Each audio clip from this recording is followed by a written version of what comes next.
receiving a bribe contrary to Section 61A as read with Section 18 of the Anti-Bribery Act number 47 of 2023. Particulars are on the 11th November 2025 within the Republic of Kenya, being a public officer to meet the chairperson, Board of Directors, Anti-Counterfeit Authority, you requested for a financial advantage of Kenya shillings 5 million from the Gichunge with intent that in consequence you will forbear arresting and charging the Gichunge for purportedly trading in counterfeited motor vehicle spare parts. Is it true or not true? Not true, yeah. Count number 2, receiving a bribe contrary to Section 61 as read with Section 18 of the Anti-Bribery Act number 47 of 2023. Particulars are on the 11th November 2025 within the Republic of Kenya, being a public officer to meet the chairperson, Board of Directors, and counterfeit authority requested for a financial advantage of Kenya shillings 1 million from the Gichunge with intent that in consequence you will forbear arresting and charging the Gichunge for purportedly trading in counterfeited motor vehicle spare parts. Is it true or not true? Not true. Count number 3, receiving a bribe contrary to Section 61A as read with Section 18 of the Anti-Bribery Act number 47 of 2023. Particulars on the 11th November 2025 within the Republic of Kenya, being a public officer to meet the chairperson, BOD and Anti-Counterfeit Authority, you requested for a financial advantage of Kenya shillings 300,000 from the Gichunge with intent that in consequence you forbear arresting and charging the Gichunge for purportedly trading in counterfeited motor vehicle spare parts. Is it true or not true? Count number 4, receiving a bribe contrary to Section 61A on 11th November 2025 within the Republic of Kenya, being a public officer to meet the chairperson, Board of Directors, and the Counterfeit Authority, you received a financial advantage of Kenya shillings 144,500 shillings from the Gichunge through Ntorui Erastus Kaibis mobile phone number 0721-766-124 with intent that in consequence you forbear arresting and charging the Gichunge for purportedly trading in counterfeited motor vehicle spare parts. Is it true or not true? Not true. Count number 5, acquisition of proceeds of crime contrary to Section 41 as read with Section 16(1) of the Proceeds of Crime and Anti-Money Laundering Act, Cap 59A. On the 11th November 2025, within the Republic of Kenya, you acquired a sum of Kenya shillings 144,500 from the Gichunge through Ntorui Erastus Kaibis mobile phone number 0721-766-124, while knowing or having reason to believe that the said money formed part of was proceeds of crime, to which money obtained through bribery. Is it true or not true? Not true, no. Alternative count 4, possession of proceeds of crime contrary to Section 4C. On the 11th November 2025, within the Republic of Kenya, you held in your telephone number 0724-588-884 a sum of Kenya shillings 144,500 shillings received from the Gichunge through Ntorui Erastus Kaibis mobile phone number 0721-766-124, whilst knowing or having reason to believe that the same money formed part or was proceeds of crime, to which money obtained through bribery. Not true.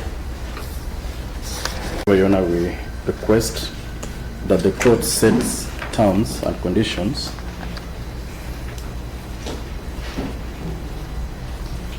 that are commensurate to the charges. which have been preferred.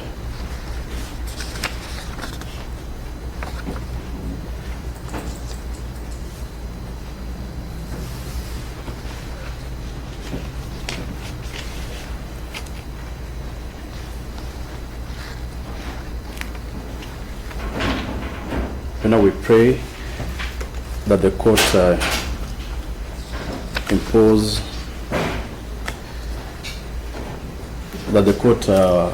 takes custody of the accused passport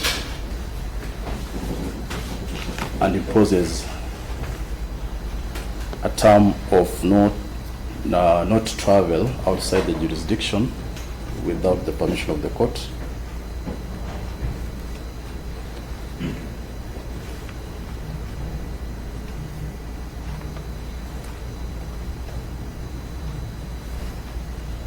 Thirdly, that the accused person to not interfere with any of the prosecution witnesses whom will be disclosed in due course.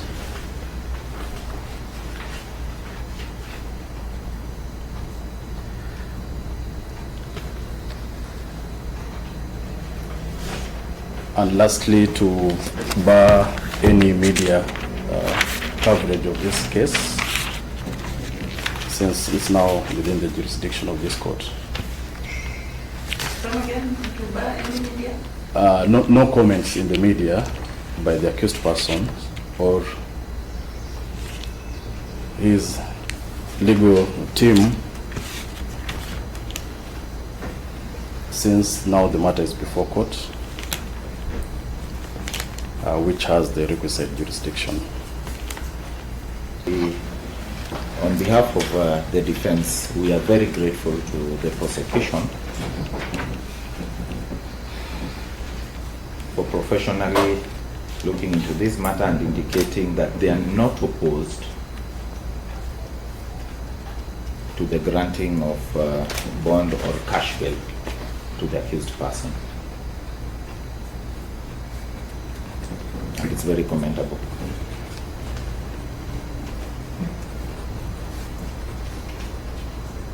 However, Your Honor, I'm a bit perplexed when, having given that concession, on the other hand, you are told that you should now grant cash bail or bond options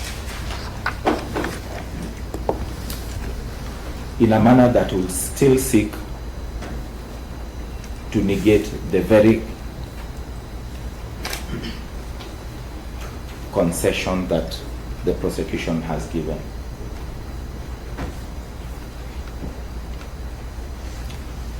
I say so, Your Honor,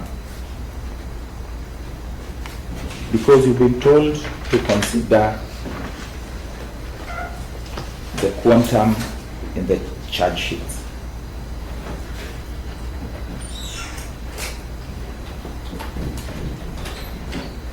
And Your Honor, despite the fact that I agree that that is one consideration that the court will make,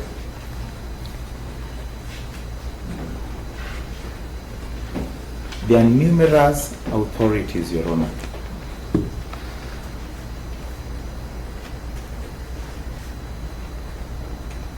that have directed that even as a judicial mind is considering this quantum,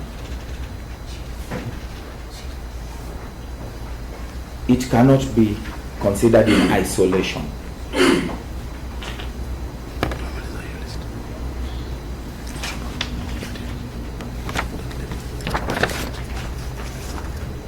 Your Honor, we call upon you to look at the substance of the counts before you, and I'll go to the main count, Your Honor.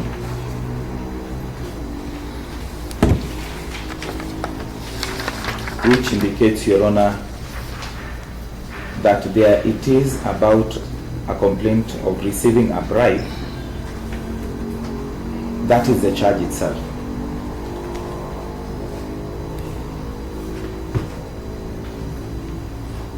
Your Honor, to see how sensational this allegation is, all you need to look at is the particulars of the offense.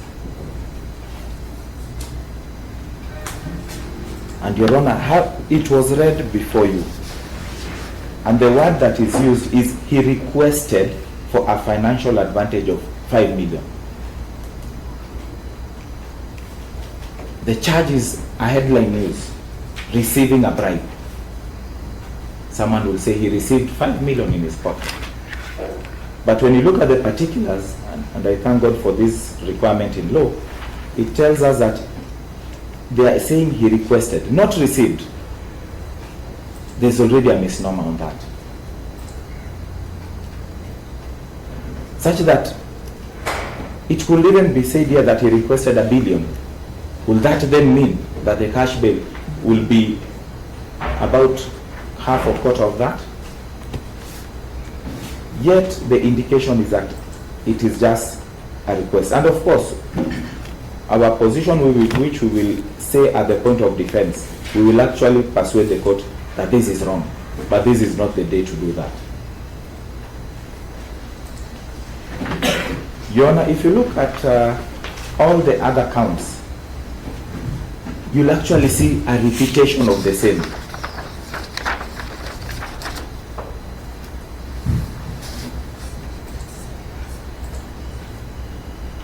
Such that you'll see that count 2, count 3 is talking about another request, allegation of request 300, we are told about 1 million, from the same person, on the same date, within the same alleged transaction. Such that they are alleging that it was a request of 5 million, it wasn't met, then a request of 1 million wasn't met, then a request of 300. So it is cascading in that particular format. So it's not a different set of transactions according to the allegations. So that it will, without saying this, the court will be persuaded that we are talking about maybe 8-10 million, if you are to look at that. But we are still talking within the request that is being said of 5 million going downwards. And even that 5 million I've already indicated is not, it is indicated as a request, which we will deal with. So to that particular extent, Your Honor, you are then left, in terms of the issue of the quantum, with count number 4, count number 5.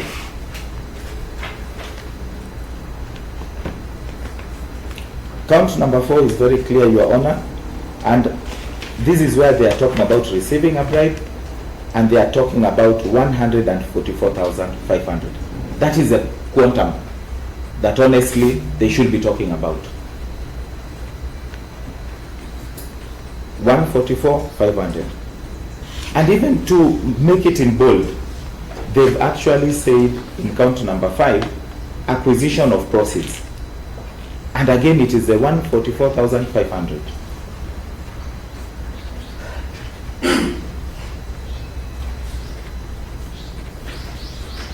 To even show you and demonstrate that this is what they are looking at, and they are not so sure about that, they've even put an alternative count to count 5. Again, the 144,500. As an alternative, if this doesn't stick, something must stick. They've given you an alternative. Again, not an alternative of 5 million, it is 144,500. So that's the figure we are looking at. If I am to agree with my colleague, 144,500 is what, if I'm to agree with my colleague, that I will beg the court to look at while considering the amount that the court will impose in terms of cash bail or bond auction.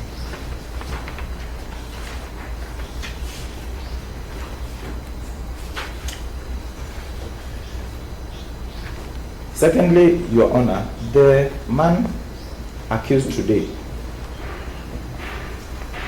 is someone who has been a member of parliament, is someone whose title has the word honorable.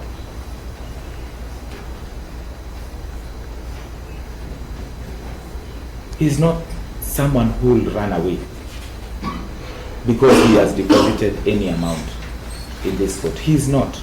So to that particular extent, then if we are to impose such a high amount, it does not then equate to the fact that he will attend court. They have already said they have no worries. In fact, based on the fact that they know he's a man, an honorable person, he will attend court. In fact, my colleague, I almost thought should say these are people who should be given free bond. He's not going anywhere and they have agreed, Your Honor. So I will beg the court, in considering that you have been asked to make an order for passport, for retention of his passport or deposit of his passport in court. Your Honor, such an order, and also there are numerous authorities on this, cannot just be given as a matter of course. Cannot just be given. Your Honor, the prosecution must demonstrate why that is a necessity, because it is a right that he has, and it does not mean that you are deprived that right just because you have been charged in a court of law. So this court has the powers to make that order. That is granted. But Your Honor, nothing has been placed on record to tell you that we want you to place, to make this particular order because we think we even arrested him at the airport. We even found documents that he's processing to run away. Nothing. In fact, they have told you they have no problem with him. Why then should they try to restrict? Many people are accused persons here, and even eventually, many of them still prove their innocence. Why then do we need to deprive them unnecessarily? And the law is very clear. For you to be deprived a right, it cannot be whimsical. I beg the court on that, and even on the admission by my colleague, that that particular request of the passport will just be punitive. And I don't think it is time to start punishing people before we demonstrate and we prove to the court satisfactorily that he is properly supposed to be punished. You've also been told, lastly, before I invite my colleagues just to mention one or two, that to the extent of publicity, I don't know, this is something that I thought we ended, that you are giving an order that he should not, and not only to him, even to his advocates. I don't know why. We all know the sub judice rule. This court does not need to make an order that on something that is already known. All of us know the sub judice rule will cancel our client. It does not need to come unless you are told that today morning he called a press conference outside here. Unless he called a press conference yesterday, then there will be some basis of issuing that order. Right now, on what basis will you issue an order anticipating something that there is no basis of it? Again, it will just go towards trying to stifle his rights. And the next time if you issue that, you'll be told, let all these journalists go out. They also should not report.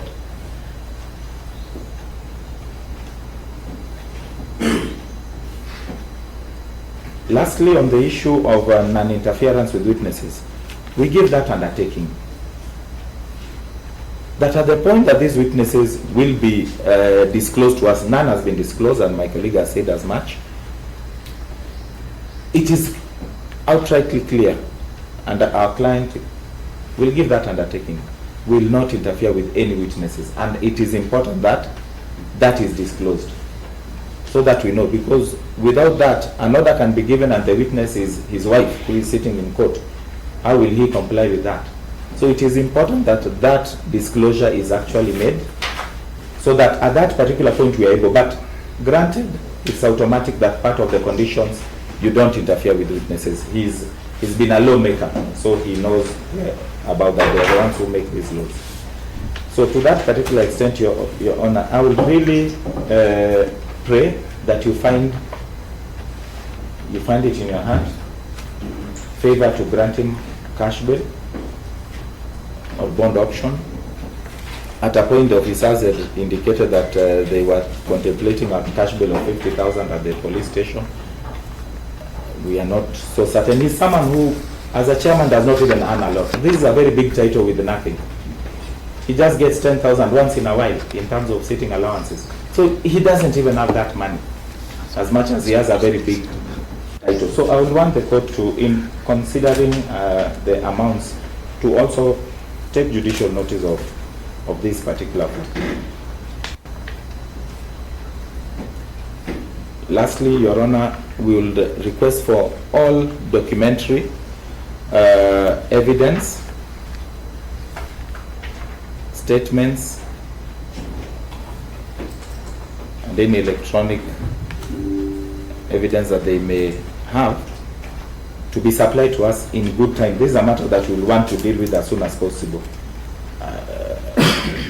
It's a matter we want to deal with as soon as possible. We know the current political environment we are dealing with, so we understand why this matter is here. So the soonest those documents are brought, we will be able to take the earliest hearing dates, and our client will have his day in court. Thank you so much, Your Honor. With your very kind permission, if my colleagues, there is something I've left out. Application made by the Prosecution Counsel and the submissions made by all the counsels for and against the said application. And this court says that it is clear from the submissions made that the prosecution does not oppose the release of the accused person on bond or bail terms. It is also clear that there are no compelling reasons provided by the prosecution to warrant this court to deny the accused person the opportunity to be released on bond or bail pending the trial. And as regards the issue of the accused person having his passport deposited in court, it is my considered opinion that such measures are procedural in nature, and with regard to cases of this caliber, they are meant to safeguard the proper management of the case and to ensure that the court is able to secure the attendance of the accused person. The same does not pose any form of prejudice to the defense, since the documents shall always be released to the accused person should need arise for him to travel outside the country and away from the jurisdiction of the court. That also helps the court to supervise the terms of bond and bail, which require the accused person to attend court as required or as ordered by the court. On the issue of media coverage, this court is alive to the media coverage rules that have been set out by the Honorable Chief Justice, which shall be adhered to in this matter. What the court will not allow is the adverse media commentaries regarding this matter by any of the parties in the case. This court calls upon all the parties to adhere to and to uphold the sub judice principles imposed upon such a matter. Parties shall not be allowed to discuss the merits of this case outside the courtroom, as the matter is already sub judice. In that regard, this court finds the application made by the prosecution not to be punitive in any way, neither is it meant to curtail the constitutional rights and freedoms of the accused person. The orders sought by the prosecution, to me, are meant to provide proper administration and management of the trial, and also to safeguard the integrity of the suit. I do hereby allow the application and proceed to make orders as follows. Number 1, that the accused person shall be released on a bond of Kenya shillings 2 million with one surety of a similar amount, or cash bail of Kenya shillings 1 million. Number 2, that the prosecution shall provide and or supply all the witnesses, the witness statements and the documentary evidence intended to be used in this trial, together with any electronic information, evidence, and or devices intended to be produced as exhibits in this matter within 14 days from the date hereof. Number 3, that the accused person shall deposit his passport and travel documents in court within 40 days from the date hereof, pending hearing and determination of this matter. Number 4, that the accused person and all the parties shall be and are hereby barred from interfering with the witnesses in this matter. Number 5, that the parties are also barred from making any adverse or negative commentaries or social media coverages that are meant to derail the merits of this case pending trial and determination. Number 6, that this matter is hereby allocated to court number 2 before Honorable Ondieki for trial and for further orders. Those are the orders of the court.